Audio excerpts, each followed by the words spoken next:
time for this, and mainly what you're preparing for is heavy rain in South Florida, some gusty winds, isolated tornadoes, but really you just want to make sure everything around your property is secured. So if you do see some flash flooding or standing water, which is likely with all this heavy rainfall in some areas, that your property doesn't get ruined, your potted plants don't get floated away or ruined potentially by all this heavy rainfall, patio furniture as well. So just make sure you're securing things around your property, prepare for this storm, along with the gusty winds that could be upwards of 45 miles an hour sustained, maybe some gusts that could be topping 60 miles an hour. So the winds will be a little bit of a factor for areas that get hardest by this storm. Cape Coral, Naples, West Palm Beach, Miami, Port St. Lucie, these areas all in the tropical storm warnings. And then we do have flash flood warnings as well, or flash flood watches south of Orlando through the I-4 corridor between Tampa and Orlando, down through the Florida Keys. Very heavy rain with this system, and that's most likely going to be our biggest impact from this as we get through the next about 48 hours.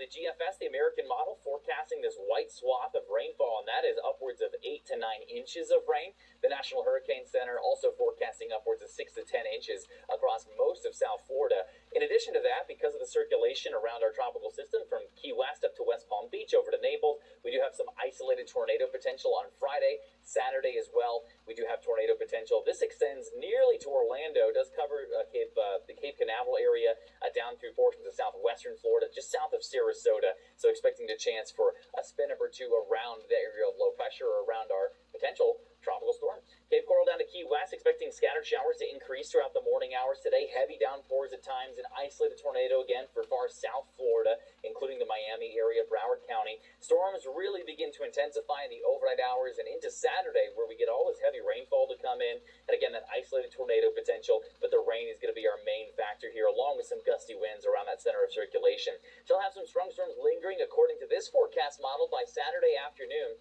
but by Saturday evening, most of our convection is offshore, and our system is taking off to the north. This model is a little bit too aggressive.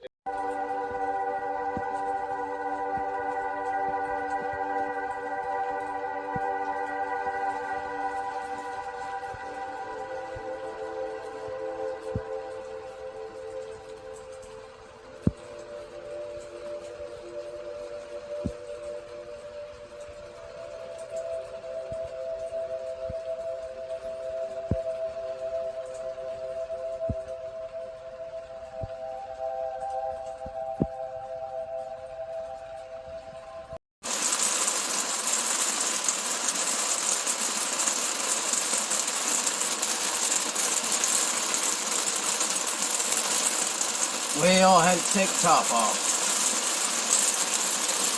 Then I built myself an awning.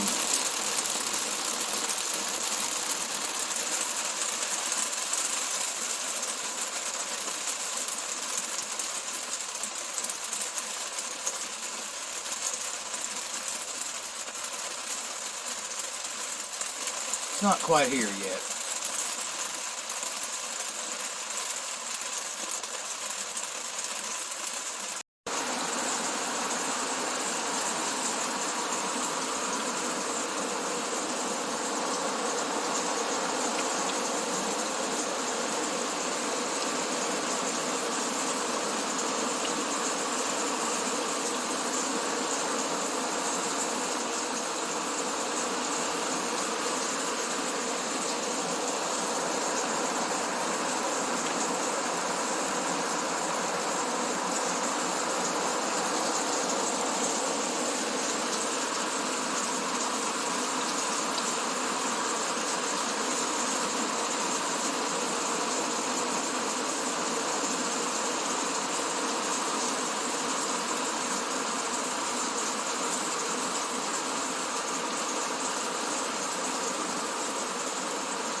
I think it might be raining a little bit.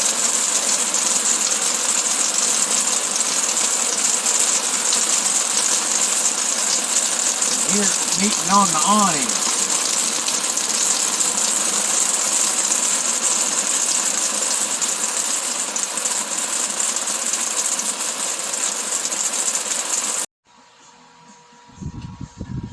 Well, everything's all back to normal.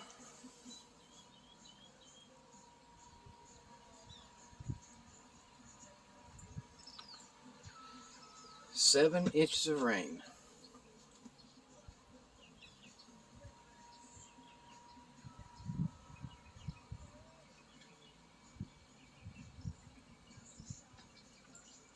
feels quiet.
After looking back, I wanted to say, no, I don't have a leaky ceiling, but people decided to put screw holes here, here, here, and here, and here, and here, and everywhere, and I hadn't had a chance to epoxy them yet. So I put duct tape over them, because when you take this top down, boom. That's what the duct tape's for.